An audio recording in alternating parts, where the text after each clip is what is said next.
Welcome to the Fly Fishing Insider Podcast, where each week we speak with brands, icons, innovators, and trailblazers within the fly fishing industry, exploring both the successes and failures they've encountered along the way to become who they are today. But first, if you have not yet subscribed to the podcast or joined our email list, please do so by going to the flyfisherinsiderpodcast.com, or you can also find us on Instagram at flyfisherinsiderpodcast. Now let's begin.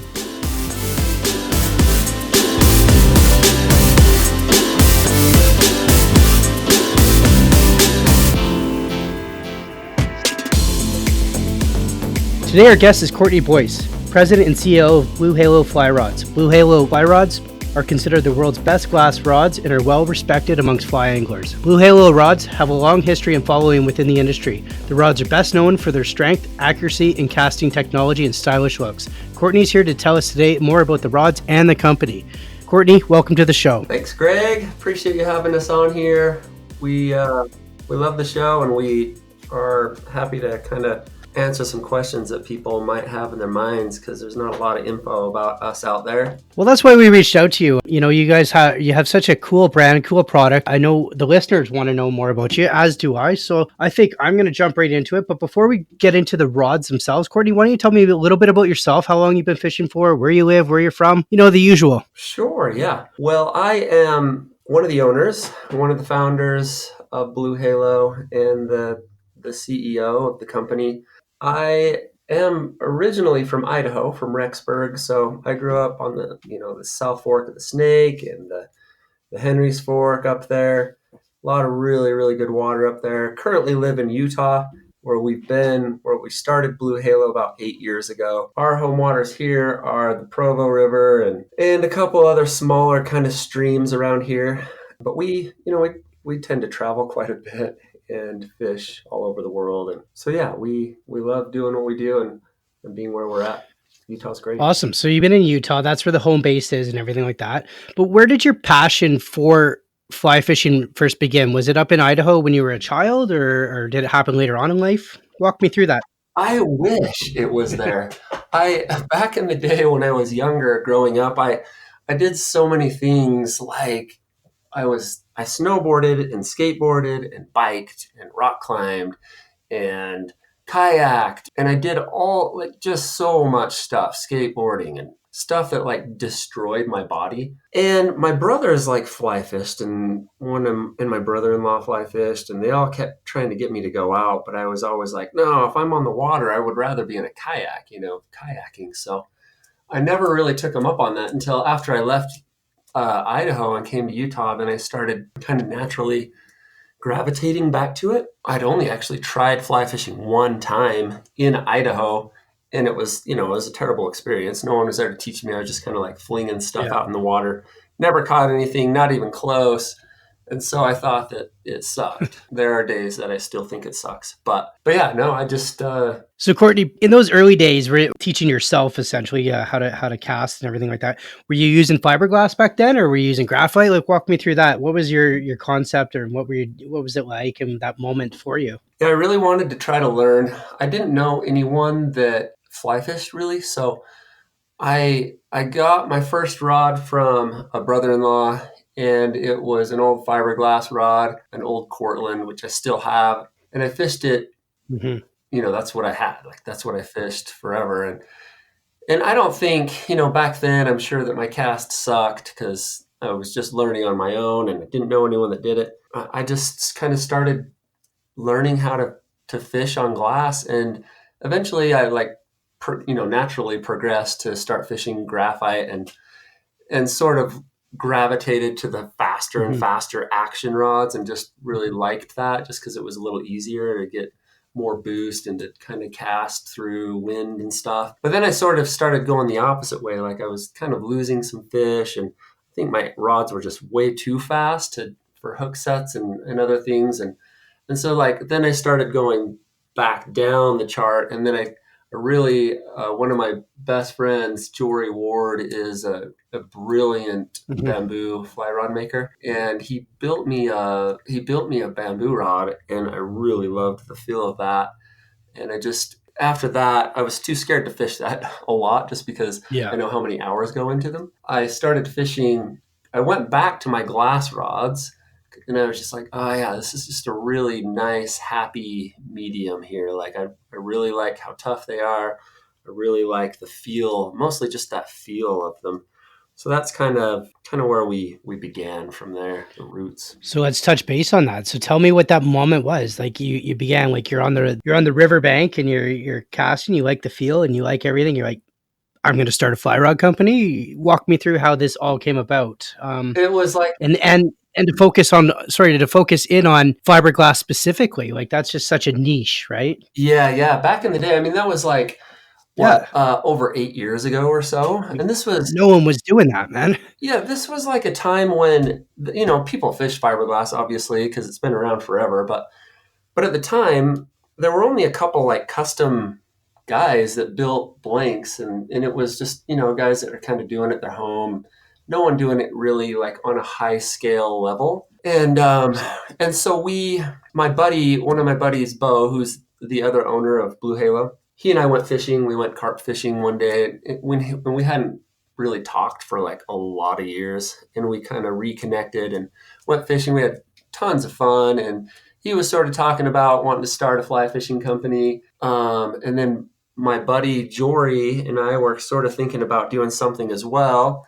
And so we're like, let's just do it all together, let's like start something up and do it. At the time there was just everything was available. Like, but we've kind of figured that fiberglass was sort of that hole and that niche that hadn't Mhm. been filled really. And really we placed an order from one of these custom rod builders to have them make a custom rod, and it took like 6 months. And by the time we eventually got it, we were just kind of like we almost didn't even really want it, like Yeah, yeah. we're like sick of it. We're just like, how is it possible that it takes 6 months to do this process to make one rod? So we're like, let's do it. Let's make it available to people.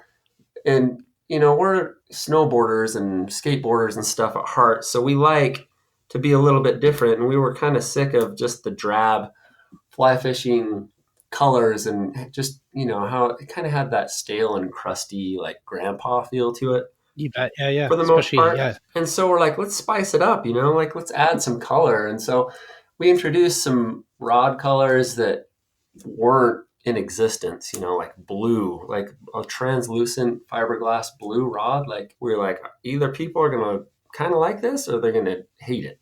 And Hmm. people were into it, and so we just kind of kept developing new colors, and a lot of the colors that are out there now are just ones that we did, and people just sort of they followed suit, and other companies just started making those rods. But I think that's one thing that a lot of people don't know is we're a really small company, and we originated a lot of the newer kind of colors and things in the fly fishing world. Like we were one of the first people to kind of pioneer everything Yeah. coming I back, you know the to I research. agree with you, Courtney. To follow that up, I mean, like your vibrant colors, and you took that chance for sure. I do want to get back to the fact that you mentioned it took 6 months to make a rod, right? So obviously, you're well past that progression. It doesn't take 6 months to make a rod anymore. What other challenges did you overcome or face in those early days, like starting up that business? There must have been quite a few. Yeah, one of our biggest things was just trying to find a manufacturer that could roll rods to the caliber that we demanded. Like we really wanted to do stuff. Everything that we did, we Hmm. wanted to be the best, and best that we could possibly get. And so we really went through a lot of manufacturers and trying to find someone that can do what we wanted to do. We went the route trying to do stuff here in the U.S.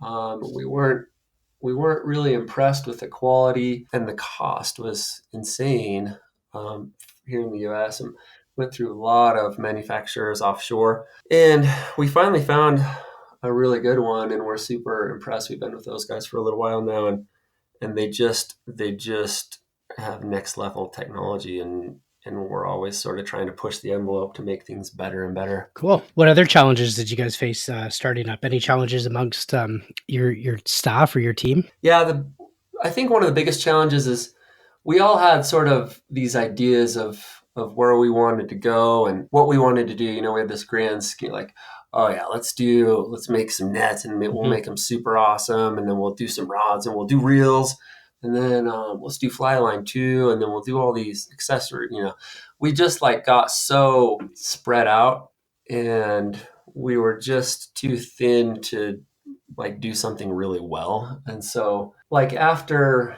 you know, we did reels and we did line and we had nets and we had all this kind of stuff, and after a little while we all kind of sat down. We're like, let's like, what do we see ourselves as? Like, we're a rod company, so let's make rods and let's make them really good and let's focus on that. Because for us, like, you know, a single rod design could take up to a year and a half for us to do. On average, it's like a year to a year and a half to design a rod that we feel comfortable, you Mhm. know, with it being exactly how we want it and how, yeah, just up to our specs and how just perfect in our minds. And there's a lot of, you know, a lot of things that go into that. Making a translucent fly rod, a lot of people don't know that, you know, there's a lot of fiberglass rods out there. A lot of them aren't translucent because it's really hard to get a clean rod. Yeah. Like if you hold it up to the sun, you know, there inherently are some specs and stuff that are built into the glass, but to have just a pure rod is incredibly hard to do. We feel like we do that really better than anyone. I mean, the glass that we've got. You guys are kicking it out of the park on that one for sure. So, you know, Courtney, before I move on to the technology, I just quickly want to ask you why the name Blue Halo? Is there special meaning to this, or who chose that name? Yeah, we had a list. You know, in the beginning, there was a couple of us. Everyone sort of went their own directions after a time. It's just Bo and myself now, but we had a list of like 100 and something names that we had come up with that everyone wrote down. In the end, we all settled on Blue Halo just because it's sort of like obscure, like people don't really know what it means, but it is in reference to, you know, the little on a brook trout, the little blue halos that are around the red dots on a brook trout. Yes, yes. That's kind of what it's in reference to. We really like brookies and we think they're super pretty and kind of go along with the color schemes that we have in our rods, you know, just bright, brilliant colors. Yeah. And so that's kind of what it is. And the logo and everything. I get it now. Yeah. Awesome. Yeah. So that's kind of the one we settled on. And we still like it. We like it a lot. It's just, it is kind of makes people scratch their head because it's kind of a weird name. Well, now we know, right? Now, hopefully the listeners here are paying attention. Now they know. So, You know. you know, you mentioned that you have your product and you went through some manufacturers and whatnot and different manufacturers offshore in locally in the United States. What was the benefit that you found using these offshore manufacturers for the end product? Yeah, one of the biggest benefits is, I mean, I think there's twofold. One, cost. For us, we didn't want to sell a rod that's a $600 rod. You know, we wanted it to be really affordable for people because we saw people that were going to be purchasing fiberglass as being not necessarily their primary rod, although a lot of Mhm. people do fish fiberglass primarily, but it's sort of like a secondary rod, like, oh yeah, I want to fish small streams, I want to throw dry flies, and a fiberglass rod is the very best rod in the universe that will do that. And so we didn't want it to be like $600, like, oh, I don't know, like $600 for a rod that I'll maybe only use a couple times a year or whatever. So that was one of the bigger things. But the biggest thing was quality. We really, really wanted to have a rod that was 100% made in the US. The rod, you know, all the guides, everything, Mhm. except for maybe obviously the cork because we can't grow cork here. Correct. Yeah. but yeah, we really wanted to have an all US made rod and take pride in that. And we just couldn't get anyone that could do what we wanted.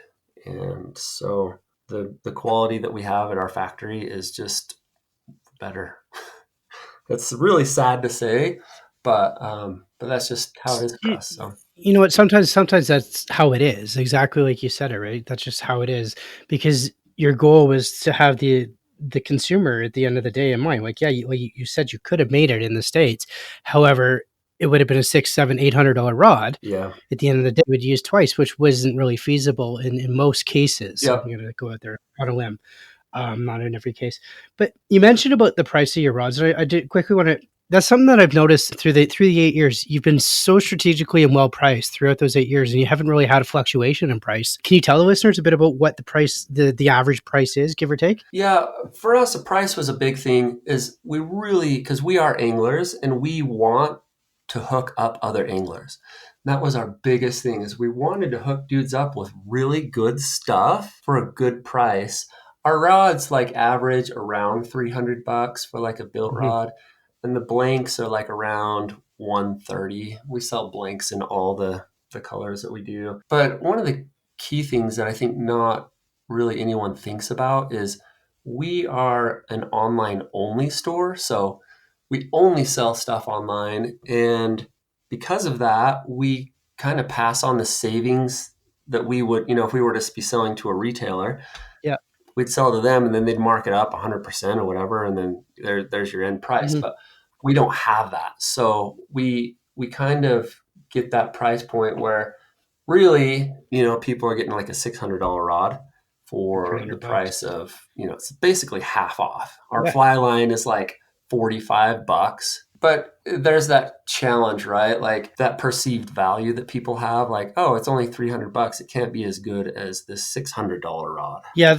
So that's kind of our challenge, like, is we really want to hook dudes up, but I think people think that our stuff might not be as good as a $600 rod because it's costs I more. want you to hold that thought about that challenge, because I'm gonna come back to that in a bit here. But I want to ask you, because you mentioned about the components that go into your rod and the technology that you guys put into the rod. Can you tell us about some of those components and the technologies that go into your rod and the innovation that you guys have? Yeah, one of the things with fiberglass is there are I don't even know, maybe hundreds of different kinds of fiberglass available. And so finding the right type of fiberglass is a big thing. In our normal rods that we sell right now, we use an e-glass, a unidirectional e-glass, which is incredibly strong. And it just has those properties of that create the feel that we're looking Hmm. for. And our feel that we're looking for is that kind of older, our rods right now are called retroflex. We want that old school feel of, your rod loading up and being able to feel the cast and being able to just kind of feel, Yeah. it's all about feel. And some people don't understand what feel means until they start kind of casting and fishing fiberglass and they understand like, oh yeah, yeah, that's what they're talking about. But so yeah, the technologies is fiberglass is huge. In some of our newer rods that we'll probably go over here in a little bit, we're using the highest end everything components. We use Snake brand guides, which are made here in the US. We have, yeah, basically just the highest end stuff that you can possibly put into a rod. A lot of tech, a lot of tech. Yeah, no, I really like that. I like how you mentioned all the tech that goes in there, and then all the fiberglass. I wasn't aware that there's over that many brands of, or sorry, that many types of fiberglass out there, and how important it is. And also, you mentioned the clarity of the rod as well. So, and that's something that you're known for. Who is responsible for the technology or creating this technology on your team? Is it you and your partner? Yeah, it's me. I'm the one who designs all the rods and yeah, kind of just oversees all the tech stuff. And yeah, so that's a heavy thing, like Oh just yeah, talking to, we just met with, I don't know how it's like a whole new podcast in and of itself of just, how you choose stuff and how fiberglass is made and the resins that they use and stuff. But yeah, there's a lot that goes into it, and just laying up and cutting the flags and things. There's a lot of elements that can go wrong, and there's a lot of companies out there. 8 years ago when we started, no one was there, but now you could probably find over 100 different fiberglass fly rod companies out there. I um, agree. Yeah, I mean, and I know you mentioned, sorry to cut you off here, recording, but I want to chime in because I know you mentioned, it's another podcast with the technology and all that. I think what we're trying to do is like highlight the fact that you guys were the trailblazers in this technology, right? That you guys took this technology and perfected what was there and made it better and highlighted to continue to go forward, right? With clearer, better, stronger, and more stylish, right? I think that's kind of where we're at, right? As well as you mentioned, loading the rods or for when someone casts or loads the rods, right? Like that they get that feel. And that's very important for your rods, if I'm not mistaken. Yeah, totally. Yeah, it's absolutely Awesome. it's key. Is there a specific line that you would use to pair up with your, like, that you would suggest to pair up with your rod? Most people fish like when people think of fiberglass, they think of like the smaller, like 3, 4, 5 weight rods for smaller streams. And that's, I think, the majority of people that fish fiberglass, that's what they fish. But the line that works the best for fiberglass, no question, is a double taper fly line. And there's a lot of different tapers out there, and we've developed our own taper that works really well with our rods. But yeah, a double taper is just so awesome because they mend so good. They roll cast like crazy. And you don't even know what that means until you try it. It's just like you can roll cast 40 feet with them, no problem. But yeah, they're just very, very friendly with fiberglass rods. Double taper. Plus, with a double taper fly line, you can use both sides of the fly line. So it's like buying one fly line and getting two. Getting two, you bet it is. So, Courtney, how many rods do you guys currently produce? A lot. I actually like models. Sorry, let me rephrase that. Yeah. So right now, currently on our website, we have sizes 3 weight through 7, and in about 3 weeks, probably maybe even by the time this podcast comes out, we will have like 16 new rod designs that we will have available really soon. I have to dig on this. Dig on. 16, is that 16 new colors or 16 new styles? 16 new rod designs. So we're introducing like a new technology that is completely unique to the fly fishing industry, and it's our hybrid rod. It's a rod that we've been working on for like 5 years, and I don't know, I think our most recent update with our e-glass rods was like maybe 3 or 4 years ago. But the last 5 years we've been working on all these tapers from sizes 3 through 12 weight. And the hybrid rod is one that we're so stoked on because it's one that took a long time to figure out. Initially, when we started working on it, it wasn't possible to do because the technology didn't even exist. So we worked on it. It wasn't possible, so we didn't do it. Yeah. And then about 3 years ago, we met with some manufacturers that produce fiberglass, and there's a new fiberglass that matches up with a lot of, if you kind of put them up on a graph, a lot of the characteristics and qualities of this and graphite match up so they can mesh together really well. And it's actually this fiberglass, this S2 glass that we're using is actually designed to work with graphite, like to incorporate into, like whatever, aerospace or whatever, and so it's perfect. And so once we found that out, we hit the designs again hard, and with us it breaks our year to year and a half trend of developing a rod. But yeah, we've been fishing them for years. And everyone sees them in pictures and stuff and asks like, what are you fishing? And so we've been putting hints out there for a while that they're coming, but they took a little bit longer. But this rod it's got fiberglass in all 4 sections, but we start so that in the tip is all fiberglass, all S2 glass, which is a different fiberglass than what we use right now. S2 glass is a fiberglass that is faster, lighter, and stronger than E-glass. But because it is faster, we didn't initially build our other rods out of that just because we like that slower feel.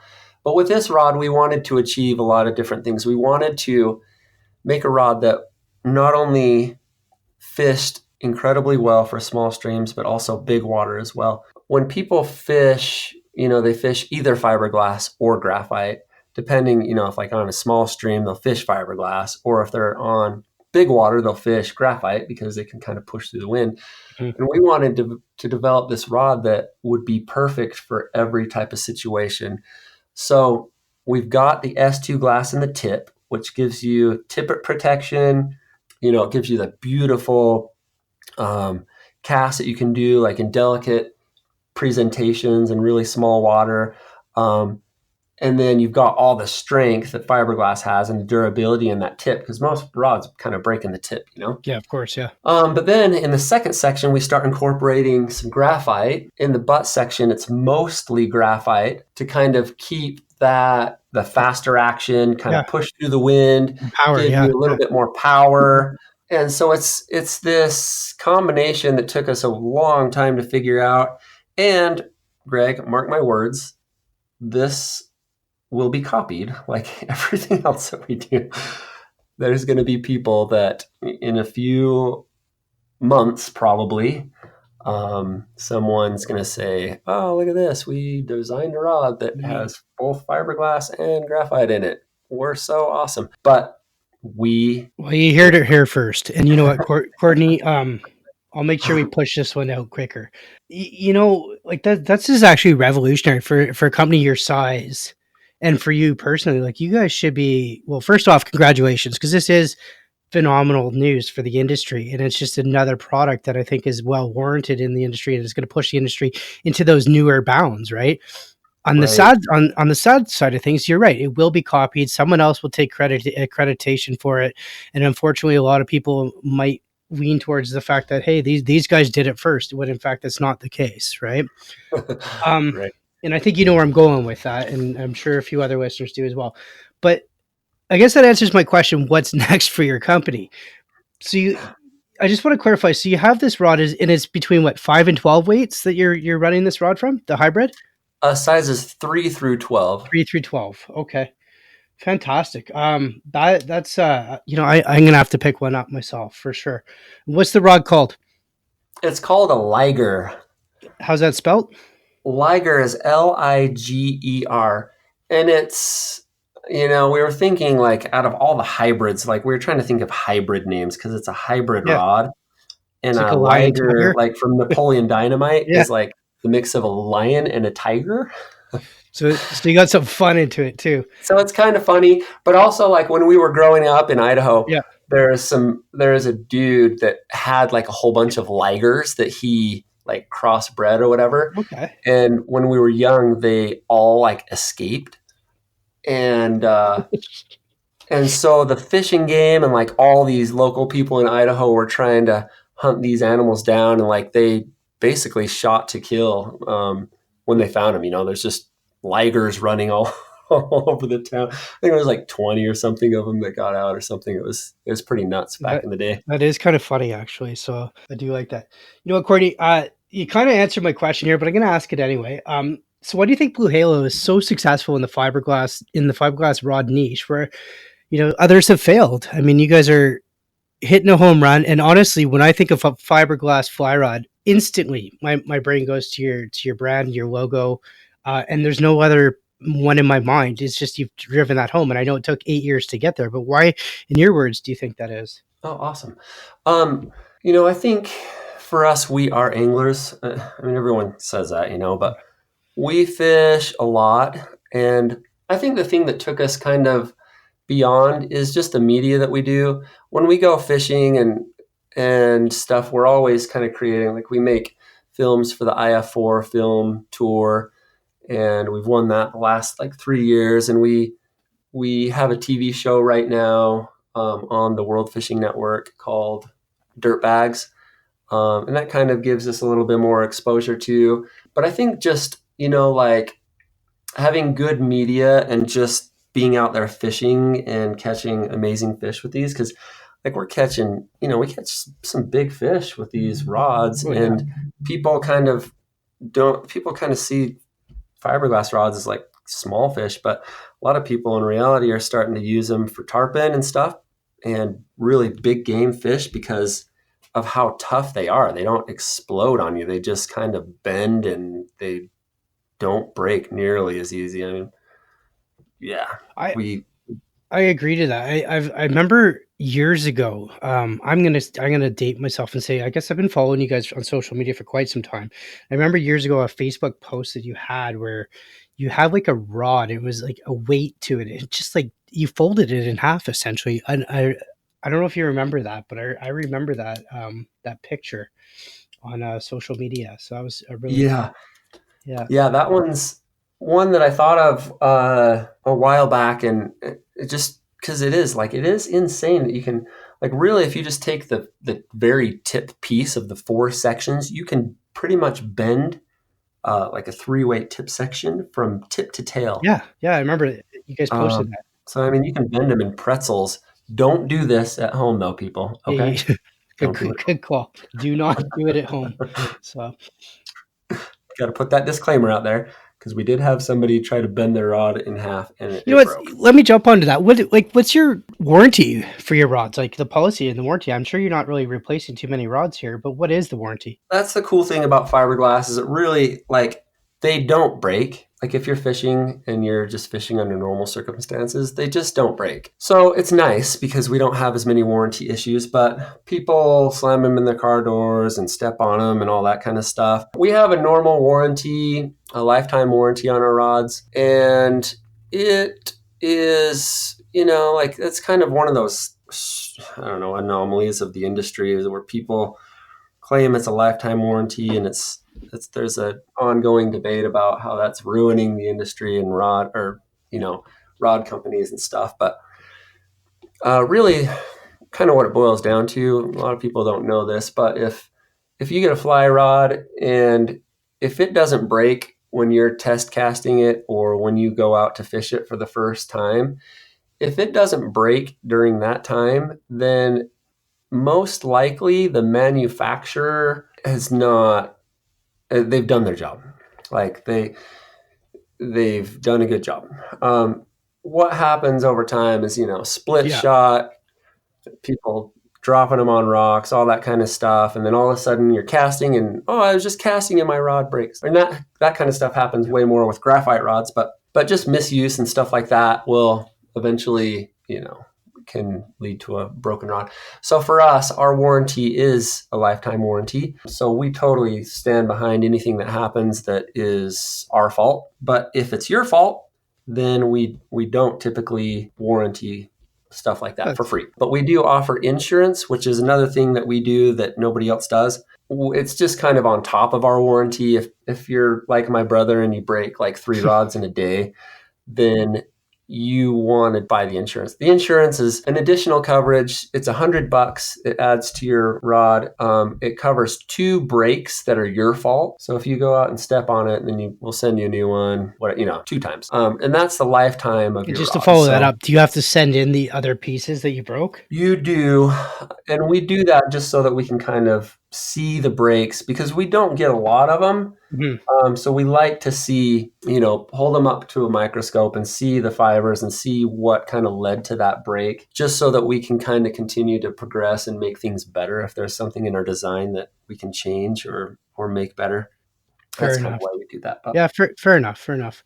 You know what, Courtney? Before I jumped into that little section there, I did want to ask you how is the market or how are anglers responding to your rods and your words? they're loving them. I mean, we get so many emails that are like, and we love those emails. People that just say, "Hey, I've been fishing your rod for X amount of years. It's my favorite rod. It's the best rod I've ever fished." And surprisingly, we get people saying that about our fly lines too. Like, your fly line is the best line I've ever bought. Plus, it's only like $45. So this is nuts. And we do have like a 30-day money back guarantee. So That's cool. if people buy a rod and they don't like it, then they can send it back. We do that with confidence because we know that people are going to love them. Yeah, it's just another weapon to have in your arsenal as well. And if you're like me, you can never have too many rods. I mean, my wife begs to differ, but that's okay.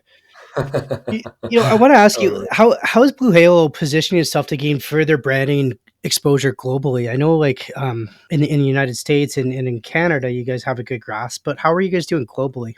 Our Canadian market's crazy good. It's just a lot of anglers up Well, there we like your and stuff. perfect for We fiberglass rods. Yeah, they we do. do. And it does help. Like with our pricing, it's so low. We offer free shipping in the US, but because the pricing is low, to ship anywhere in the world typically is around 40 to 50 Hmm. bucks. And so it's pretty inexpensive overall when you get everything when it's all said and done. But I'm amazed at how many people from different countries order. Like I'm like, how is it possible that this dude in Japan or Finland or Sweden or just like knows about Blue Halo and like wants to buy one? I think a lot of it's just social media, but It's funny because that's my next question for you.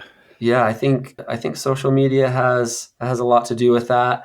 But then it's just like word spreads, like if you're a rod builder or whatever, and you want to get your hands on a different type of rod, fiberglass is kind of that niche that is just different. If guys have been Yeah, building for 20 years and they're just so sick of just doing the same thing, they want to spice it up a little bit, and they do that. We sell a lot of rod blanks to guys all over the world. I agree. I mean, to further back up what you said, I think there's two things that we're overlooking, and one is you when you design or set out to build a rod, you built the best fiberglass rod, and I think that's why guys are attracted to your rods, in my opinion. And secondly, like you said, having that extra rod or casting the glass, even though you're going to use it up here in Canada, I might only use it say half a dozen times in a year. I'm going to lean towards that and use it. And for the $300, even with our conversion and crappy dollar up here in Canada, I mean, I'm still coming ahead, right? So Right. it works, right? And I think that's why you guys are selling a bunch of them globally as well. In my opinion, Totally. Yeah, I think that's right. you mentioned about social media and like how important is it for your brand and the exposure that your brand is and what's your message you're trying to convey on social media? Walk me through For that. us, it's critical. We don't have any rods in shops. We don't have any ads in magazines. We don't have anything. Like we're a small company and we have to pinch our pennies where we can. So we figure that social media is free. And so that's our biggest tool and asset. And at first we had to do all of our own stuff, but now we like to try to showcase a good variety of kind of what we do over here ourselves and the media that we produce, but also showcase other dudes that are like loving our stuff and taking pictures and sort of repping and with pride, like repping the rods that they've built and rods that they've purchased and they've caught Mhm. all these awesome fish with. So social media for us and Instagram and Facebook are big. I mean, that's kind of where we get most of our exposure and people kind of see and find out about us. That's cool. So if I had one of your rods and I took a picture of say a fish, I could email that into you guys, and you guys would approve it or whatnot to see if it could be put on your page. Is that correct? Totally. Yeah. We most of the time people will just like hashtag Blue Yeah. Halo. And so when we search for hashtags in like Instagram, it'll pull up, everyone that's hashtagged it. And we kind of select a variety of different people just to kind of showcase guys and give guys a little bit more exposure in some of their catches. Cause there's people all over the world that are catching amazing fish that Hmm. and I think that's one of the maybe the downfalls of social media is now it's like you go on and you see a dude with like a 30-inch brown trout or something, and people are like, it's just a 30-inch brown trout. Where it's like, 30-inch brown is like a fish of a lifetime for Yeah. almost anyone. Yeah. Yeah. But now it's just so commonplace to see that I think it's sort of destroying people's concept of what reality is. I mean, most people in reality aren't going to catch a 30-inch brown. They're just going to catch like a 12 or 14-inch brown, and that's going to be their kind of common fish. Yeah. You're Or setting they don't know yourself the up. backstory that kind of led to that 20-inch brown. Maybe it's from a lake or lake run fish or something like that. Like Hmm. it's just it's tough and it's getting saturated, and I don't know what to do to kind of stand out anymore without having just crazy fish and stuff like that. It's one of the challenges we've got now. I don't think that's just you. I know I interviewed a lot of brands and we all, myself included, I mean, we're all on social media and you have that. How do you stand out? How do you position yourself? What's your message you're trying to get across? What's this that you're trying, you know what I mean? So it's always a challenge to create that next thing for sure. I agree with you. And it's something that's still that aligns with your values. That's the hard thing, right? Like, I mean, I can put up a picture of a fish, but does it align with my values of how it was caught, where it was caught? Is it ethically held? All that sort of stuff. So for Yeah. sure, you know, Yeah, all that's really important. We yeah, we really do mostly just want to, we'll showcase some smaller fish every once in a while, just because we're a company that is for everyone, and we want exactly. Yeah. people to know that you can use these rods for massive fish. In reality, you're out there catching, the small cookie cutter 12 to 14 inches, and that's what it is. That's reality. That's, yeah, definitely. So, you, do you guys have any like pro staff or ambassadors that are working with Blue Halo?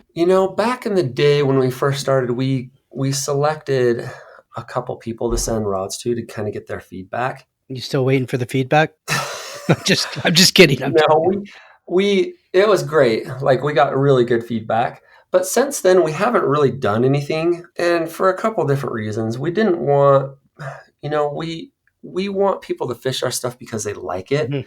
And back in the day, like when I was a snowboarder, when we were kids, the biggest thing in the whole world was we just wanted to get sponsored. Like, if you got sponsored, you were like the Yeah. Oh yeah. Yeah. bee's Yeah. knees. Like, you were the best of the best. And there is still that mentality in fly fishing. Like, if you're sponsored, then you've made it, like Yeah. you could die because your life goal is complete. We don't want that. We want people to buy our stuff because they like it, to rep it because they're proud of fishing it, and people do, and that's the awesome part. We don't want someone to like write in and be like, hey, my name's Tommy, I'm 14, I want to get sponsored super bad. And we don't want to be like, well, listen, dude, we don't want to sponsor you because you don't catch fish that are big enough. We just we sort of like eliminate that whole process and just try to get guys stoked on just fishing. No, I hear you. No, for sure. And Tommy, if you're listening, it's not for you personally. So, uh, um, there's probably someone out there that's just thinking, "Hey, I'm going to write these guys." So, I do have a Yeah, question for you. true. What do you guys feel that you could do better in? Like, you got this great company, you got this new technology going, you got all these rod lines going, you're shipping globally.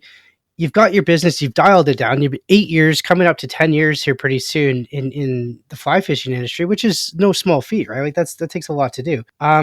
What do you guys feel that you could improve upon or do better with? Oh man, there's so many things. Basically everything that we do, we could do better and improve on. Yeah, I mean, there's just so much, and that's one of the biggest challenges, right? Like, when you're a brand new, or when you're a small company, like, you have to wear so many hats. Like, I have to do all the media for the company, and I have to do I mean, basically, like, Yeah, everything. I do know. Like, we ship. Like, I ship from my house. Like, my kids and my wife ship rods out. I design the rods and work on all the quality control and everything else through our factories. And I mean, like, everything we have to do. And so we can always do everything better. Like, I would love to have a better website. I would love to have, someone doing this and that. But, to survive, you got Yeah, to wear a lot of hats. And that's I think where, you've seen the 100 fly rod companies. I've seen the trend. They start up, they start doing the same thing that everybody else is doing, and then after about a year of hitting it as hard as they can, devoting their whole life to it, they kind of fade away, and then they're gone. And that was my biggest driving force to make Blue Halo work and to survive, is just all of that, all the people. Like, I had a company straight up tell me, my main goal is to put you guys out of business, and this is how I'm going to do it. And that for me was like, dude, that's just what I wanted to hear, because that's what, yeah. lit the fire to keep us going and to keep us strong, and to be consistent. And that's where other people fail, is just they're not consistent, and they're just, yeah, they're not progressing things forward. Is that company still around today? They actually are kind of not. And I mean, I don't know. There's a part of me that feels proud Yeah. about that. But at the same time, I mean, We love, there's so many, that's why we're in this industry, is there's just so many good Hmm. people, and we love the vibe. We love, feeding off of each other and progressing, and just kind of pushing the envelope with a lot of other companies, and just keeping some fresh good stuff in the industry, because this industry does have a tendency of getting stale and crusty. But I think the last 5-6 years has really been an upswing in New stuff. technology and looks and feel and kind of vibe of the whole Yeah, industry. I would definitely say since like 2016-ish or so, it is just kind of, in my opinion as well. That's what I've noticed trend wise. Like just things are getting fresh and pushing a lot of pushing the bounds and stuff like that. So Yeah, yeah. I wanted to ask you because you mentioned about a bit of positivity in there and showing up and being present every day and being consistent. What would your advice be to someone that's looking or sitting at home going, man, I want to start a rod company, and this guy's story is kind of inspiring me, and he's not big from day one, like he's not as big as the big giants there. He's doing it. His wife's shipping things. My wife can ship things. Like, what would your advice be for that person? I'm glad you asked that question, because I do have a lot of people that email and ask kind of the same thing. And a lot of times it's like subtle, like, oh, what this and this and this. But I know that they're starting a fiberglass Yeah. rod company. Like, I just know, because it's just happened so many times. I always suggest this to people. Like, it is so dang hard to, to run and to do all this. It is an incredible amount of work. I mean, I work on average like 12 to 16 hour, like just all the time I'm working, and it sucks. There's that. But then there's like a time where we'll go fishing and be like, okay, fine, this is cool enough that I'll kind of keep doing this. But almost every day is like, dude, I'm done, you know. But I always tell people that for the most part, what I would do if I were you is just get a good job or a decent job, work that job, make money, and then go fishing. Because my life, dude, is crazy. Like, when I go fishing, it's work. I love fishing and I love being outside, and that's why I do what I do, but it is dang hard. I am never fishing without a camera. If someone catches a fish down the river, I have to run down and take videos and pictures of that fish. I can never just focus and sit, and like, I don't even know the last time I went fishing without a camera, without and just to For fish you, with right? just Like, for yeah. yeah, yeah. But you people get into the industry because they love it. But from everyone that I talk to, is kind of what they say. Like, if that is your passion and you love it, just get a good job, buy crap, like, don't try to get Yeah. sponsored. Just buy stuff and go fishing and love it. I do know.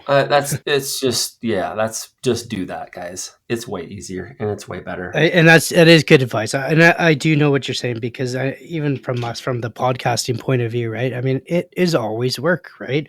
Setting this up and doing Oh that, man, yeah. editing, telling people stories. Like, there's so much Oh, yeah. Incredible amount of behind the work. scenes. I mean, we're only out there. People only see us for 2 hours a week out there, but there's like Yeah, 25 hours worth of work that went into those 2 hours, right. right? Yeah, So it's no, just yeah. hard, right? You put so much effort into this, and people, and they just listen to people talk, and that's all they know that ever happened, but they don't know all the stuff that Well, goes into do it. they? It's an incredible I amount mean, of work.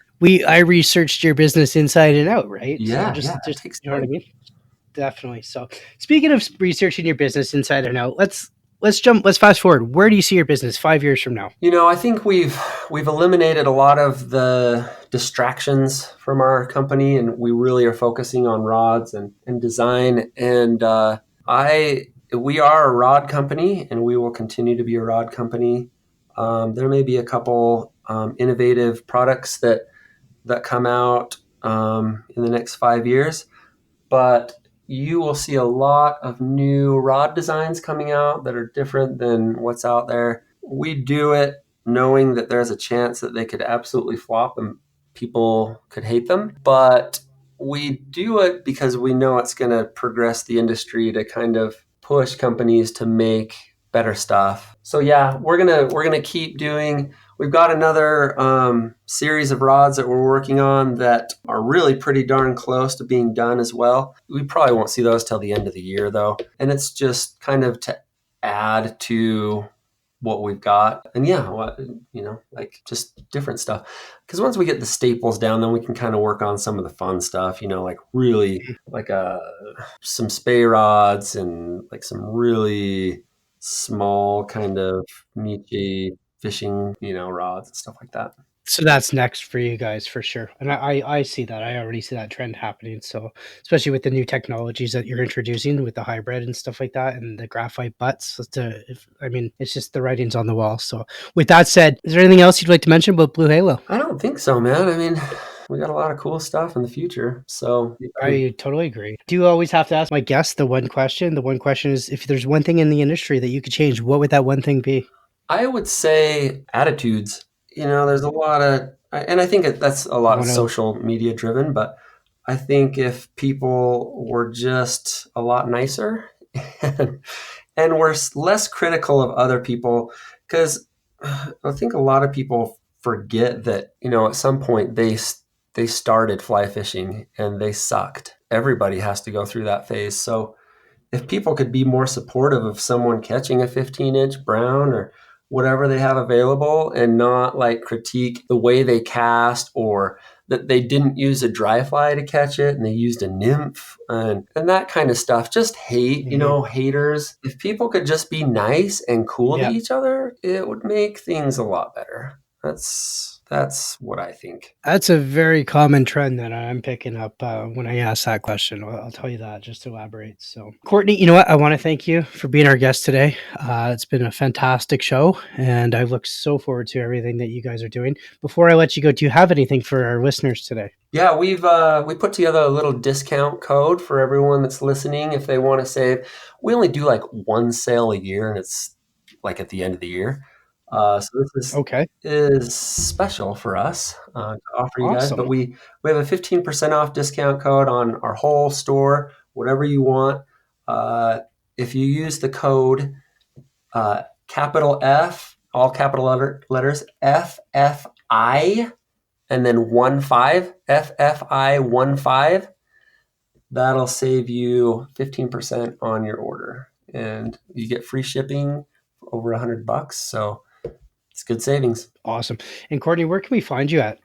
We are at bluehalogear.com or bluehalostore.com. Awesome. Instagram handle? Instagram handle is bluehalogear. Perfect. All right, Courtney, I want to thank you and I want to thank the listeners today as well. So thank you guys. Thanks, Greg. Appreciate you having us. Yeah, no worries, buddy.